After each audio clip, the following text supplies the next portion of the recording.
Sunteți obișnuiți să mă vedeți vorbind despre imobiliare și investiții, dar azi este despre altceva.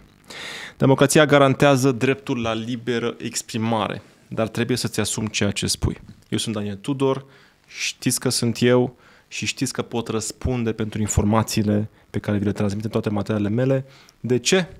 Pentru că sunt om, am o adresă, știți unde mă găsiți, nu sunt un robot și am și o reputație pe care o clădesc și care este fundamentul la tot ceea ce fac și facem în industria noastră.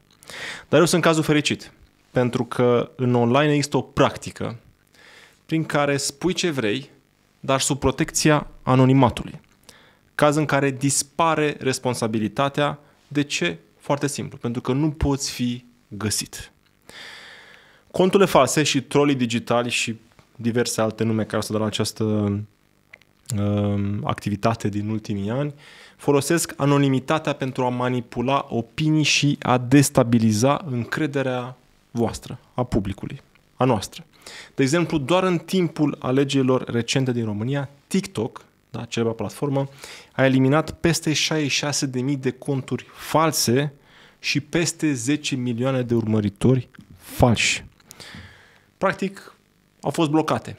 Însă răul fusese deja făcut, pentru că milioane de oameni au fost expuși la acea dezinformare și la acele mesaje toxice și, practic, asta nu mai poți să dai înapoi.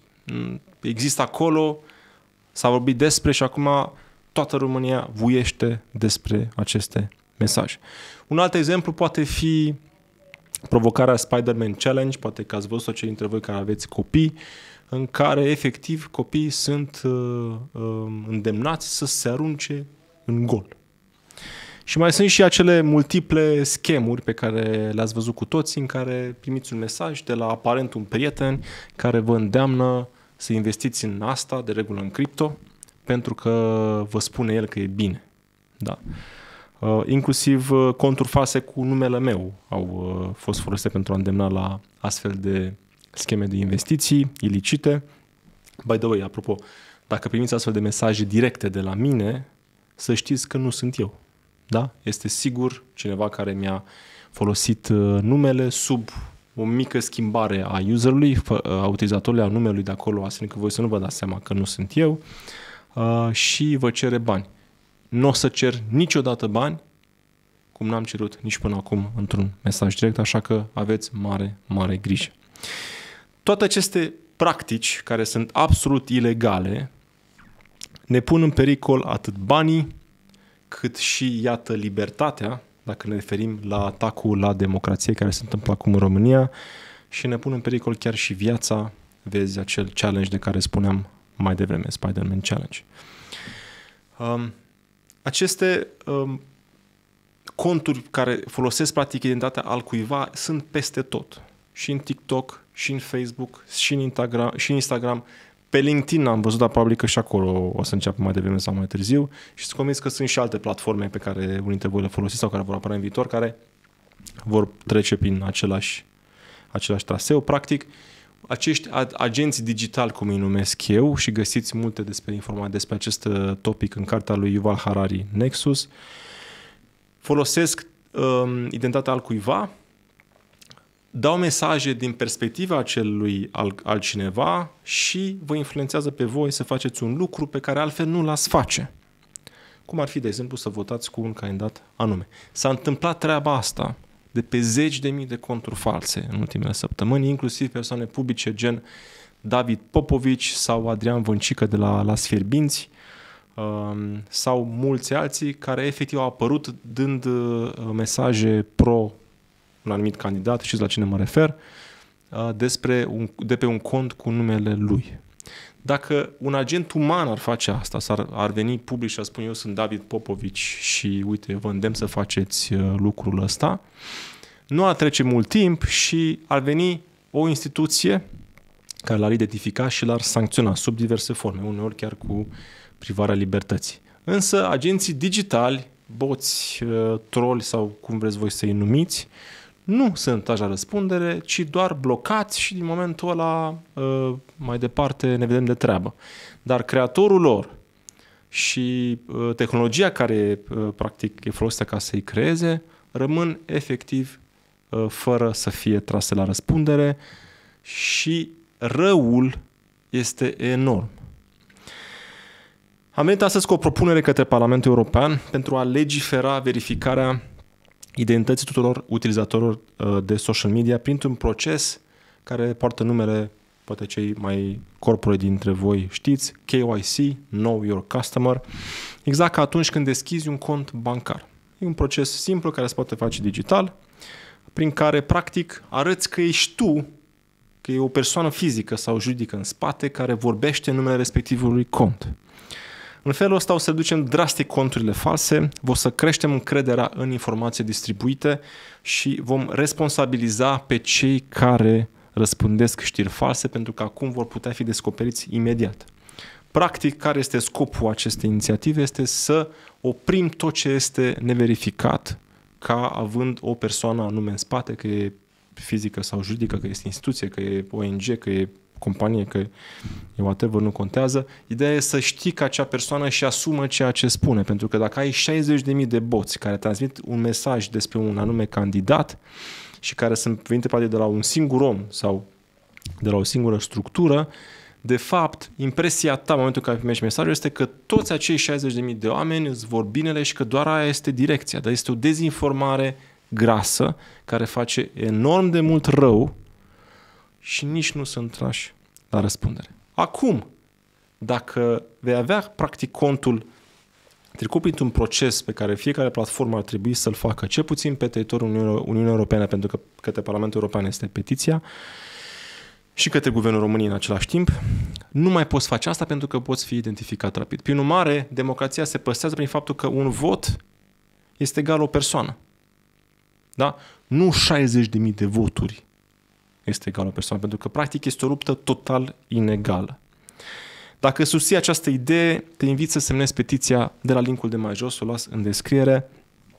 Ea este trimisă către Parlamentul European deja, în mod normal nu necesită semnături, dar am ales să o pun și o platformă de petiții online ca să-i dau mai multă putere, pentru că ajută să se vadă că sunt și mulți semnatari în spate și voi susține personal această petiție și la Bruxelles, având în spate multe voturi care confirmă că ne dorim asta și că europenii și românii își doresc asta. Cum e structurată petiția, puteți să o vedeți și la linkul de mai jos, dar vă spun pe scurt. Motivația este problema conturilor false. Sunt o mulțime de conturi false utilizate pentru dezinformare, manipulare electorală, trolling organizat și toate aceste activități subminează procesele democratice care de fapt ne-au făcut mai buni în toți acești 35 de ani de când am depășit comunismul. În plus, reduc încrederea în instituții, care este de fapt primul pas spre a le destructura, exact ce face un partid populist care mai devreme sau mai târziu prinde putere, și promovează și ideologii extremiste care dezbină efectiv populația. Cu toate acestea, după ce acele conturi sunt descoperite că sunt false, ele sunt doar blocate sau eliminate, însă pagubele pe care acestea le-au produs prin dezinformare rămân acolo și de cele mai multe ori sunt super mari, sunt semnificative, cum a fost de fapt și în aceste 2 săptămâni în România. Nu e numai la noi. Da? Dezinformarea organizată prin intermediul conturilor false a destabilizat și alte țări și alegeri din diverse state membre UE și a promovat clipuri de genul deepfake sau mesaje manipulate, și raportări recente inclusiv arată că aceste rețele sociale sunt folosite în continuare activ împotriva unor candidați sau pentru promovarea unor agente politice ascunse. Știți foarte bine la cine mă refer. După ce sunt eliminate conturile false, însă prejudiciile sunt create și practic creează un mediu nesigur unde actele ilegale rămân nepedepsite. Vă spuneam mai devreme că, spre comparație, dacă un agent uman ar folosi o identitate falsă ca să spună un lucru, ar fi rapid identificat și sancționat conform legii. Agenții digitali, în schimb, sunt doar blocați fără alte consecințe. Propunem așadar către Parlamentul European și către Guvernul României să se implementeze în Europa și în România verificarea identității utilizatorilor de social media pe teritoriul Uniunii Europene. Practic, platformele social media trebuie să se adapteze la acest lucru și să-și verifice toți utilizatorii care sunt înscriși pe teritoriul Uniunii Europene. Fiecare cont activ, practic, pe platformele sociale trebuie să aibă în spate asociată o identitate verificată prin acte oficiale. De exemplu, poate să fie o carte de identitate, poate să fie un pașaport sau pentru persoane juridice poate să fie un certificat de înregistrare însoțit de actele persoanei fizice care o reprezintă. Aici intră companii, instituții, ONG-uri, fundații, așa mai departe, iar datele utilizatorilor să fie protejate conform regulamentului general privind protecția datelor, vestitul GDPR, adică practic dându-ți datele acolo, ele rămân înmagazinate într-un loc safe.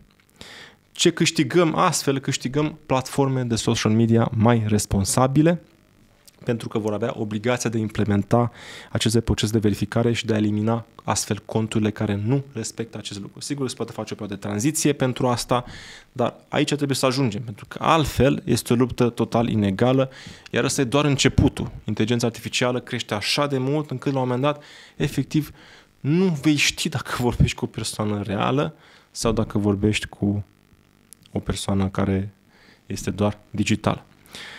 Propunem de asemenea sancțiuni clare pentru platformele care nu respectă aceste reglementări privind verificarea identității utilizatorilor, inclusiv cu excluderea acelei platforme de pe teritoriul Uniunii, pentru că astfel vom avea un continent mai curat. Care sunt beneficiile? Este clar, vom avea conturi false reduse, vom elimina practic anonimatul total și numărul conturilor care folosesc identitate falsă va scădea drastic, reducând astfel manipularea și trollingul organizat. În plus, câștigăm ca Europa, ca Uniunea Europei, încredere, da? Creșterea încrederii. Practic, cetățenii europeni vor avea mai multă claritate în informațiile pe care le primesc, care le sunt distribuite pe rețelele sociale. Și de asemenea câștigăm și că utilizatorii vor fi mai responsabili, practic prin asocierea conturilor cu identități reale, persoane care răspândesc dezinformări sau promovează mesaje extremiste vor putea fi trase la răspundere legală și avem legi pentru asta, trebuie doar să avem un mecanism clar prin care ajungem la persoane care trebuie trase la răspundere. Evident, ținem cont de GDPR, e foarte important și noi ca Europa stăm foarte bine în acest capitol să ne protejăm datele confidențiale și sunt o mulțime de soluții care se pot face pentru a colecta, stoca confidențial datele și echilibrăm drepturile, adică practic această implementare a procesului Know Your Customer nu trebuie să restricționeze libertatea de exprimare, ci să prevină abuzurile. Deci practic nu contează de ce tabără ești, este important ca tu să răspunzi pentru ceea ce spui și să nu fie 60.000 de tu care vorbesc în numele tău, ci ești doar un tu, da? Care spui ce ai de spus, respectăm asta, dar nu ne mai dezbinăm între noi folosind tot felul de instrumente care sunt absolut inegale. Sunt foarte afectat, probabil se vede pe acest material de ce se întâmplă în ultimul timp. Acum 2 săptămâni eram absolut liniștiți, echilibrați ca țară, nu prevedeam nici pe departe că se întâmplă așa ceva. Poate nu vă dați seama, dar este un moment extrem de greu. Poate că bunicii sau străbunicii noștri l-au trăit și știu mai bine și poate să confirme, dar nu cred că trebuie să lăsăm așa la voia întâmplării următoarele zile și începem de acum, pentru că lupta asta nu se va termina doar duminică la vot, ci va continua și peste 4 ani, și peste 2 ani, și peste 8 ani și trebuie să fim extrem de pregătiți cu niște măsuri clare și o reglementare clară ca să putem să depășim provocarea. Nu credeți că asta este doar o problemă de tehnologie, adică sunt niște boți care se luptă social media ca să ne atragă atenția, ci este efectiv o luptă pentru protejarea realmente a democrației și a drepturilor pe care părinții noștri le-au câștigat pentru noi numai cu 35 de ani cu luptă și cu sânge. Poate nu mi-aduce aminte, eu am fost foarte mic, aveam 2 ani la Revoluție, dar părinții noștri știu și poate ar fi bine să-i întrebați ce au trăit la Revoluție atunci când și-au câștigat libertatea pentru ei și mai departe pentru noi. Dacă tu crezi că este important și ai văzut în ceea ce vorbesc aici că cred foarte mult și m-am documentat pe acest subiect suficient de mult încât să pot să spun aceste lucruri către voi. Dacă tu crezi că e timpul să acționăm, te invit și pe tine să semnezi această petiție. Este depusă pe o platformă de petiții online. Las link-ul aici în descriere. Las și link-ul către petiția transmisă către Parlamentul European. Împreună putem face rețele sociale un loc mai sigur și mai responsabil, pentru că alegerile nu se fac doar duminică, se fac acum. Duminică luăm doar decizia, iar deciziile au consecințe. Semnează această petiție acum și fă astfel lumea mai bună. Link-ul în descriere. Să ne vedem cu bine.